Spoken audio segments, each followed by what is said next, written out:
dari struktur dan fungsi jaringan. Yang kita akan bahas adalah ini. Nah, batang. Kita lihat dulu, kalau saya gambar batang, tanaman, nah, contohnya gini deh. Nah, walaupun nggak terlalu mirip. Nah, batang tanaman ini, kita lihat, ada daerah, lagi-lagi kita ketemu kata ini nih, meristem. Lalu, ada daerah luar yang disebut, nah, lagi-lagi saya, derma itu dari kata dermis. Proto itu artinya pertama. Protoderma atau ini akan berkembang menjadi daerah kulit yang pertama, menjadi lapisan kulit luar kan, epidermis. Meristem sendiri nanti akan menjadi, kita sudah kenal sebelumnya, korteks atau bagian utama dari suatu tumbuhan. Nah, di dalamnya batang ada bagian namanya ini nih, prokambium. Prokambium, kalau protoderma berkembang menjadi epidermis, prokambium akan berkembang menjadi, jangan dilupakan pembuluh ini, xilem, floem, atau disebut juga jaringan vaskular. Oke, sekarang kita sudah tahu bagian-bagian utama dari batang. Nah, sekarang kita fokus jika, lagi-lagi, kita potong secara melintang. Artinya seperti ini.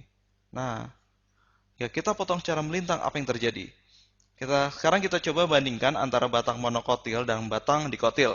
Tahu kan apa yang dimaksud monokotil dengan dikotil? Saya tulis di sini. Contoh dari monokotil adalah pohon kelapa.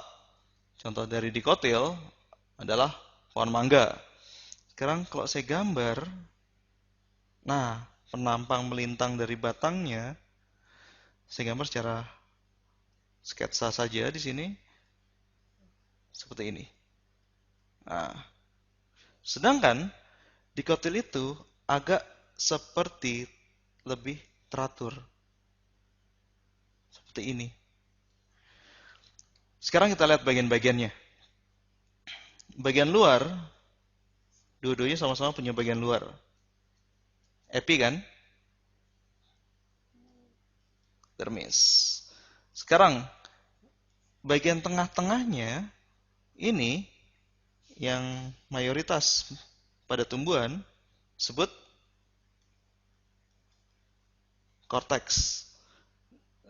Nah, berikutnya, korteks ini agak unik, karena dia bisa bermodifikasi. Jadi saya tulis di sini, saya hapus sebentar. Oke, korteks bisa bermodifikasi menjadi jaringan-jaringan yang lain. Contohnya ini, kita sudah dapat jaringan meristem kan. Ada jaringan lain namanya ini, sklerenkim. Sklerenkim ingat dari kata skeleton. Sklerenkim berarti jaringan yang kuat, sangat kaku. Berikutnya ada juga jaringan yang namanya ini, kolenkim, untuk penyokong. Nah, dua jaringan ini modifikasi dari korteks untuk memperkuat. Asalnya semua itu dari meristem. Karena itu, semua jaringan ini disebut korteks. Nah, sekarang kita lihat di sini, kita sudah selesai membahas korteks. Yang kecil-kecil ini apa sih?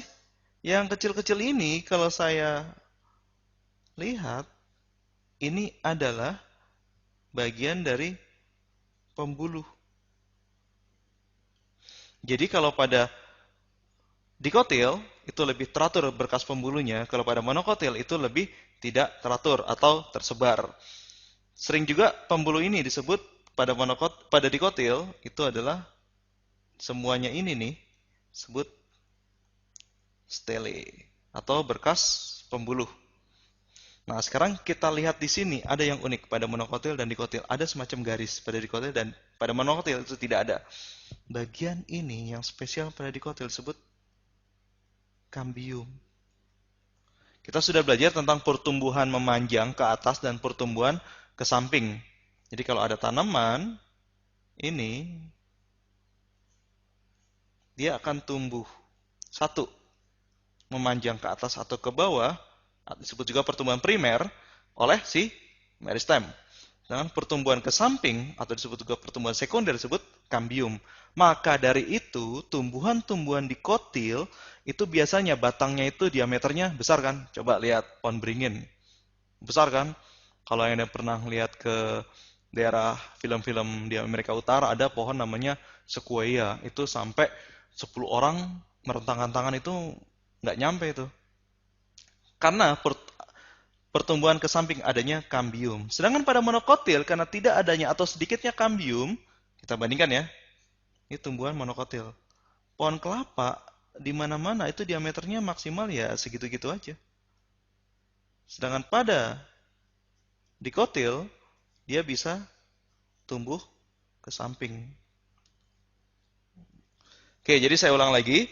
Struktur dan fungsi jaringan terutama pada batang itu ada bagian namanya meristem menyembelah menjadi sclerenchyme dan collenchyme, ini dinamakan korteks. Saya sebut korteks. Dan bagian luar, awalnya itu namanya protoderma, kulit awal, berubah menjadi epidermis. Dan bagian dalam sebut prokambium. Kambium ini adalah jaringan yang membelah ke samping, menjadi xilem dan phloem. Nah, pada tumbuhan monokotil, sini adalah sifatnya pembulunya tersebar.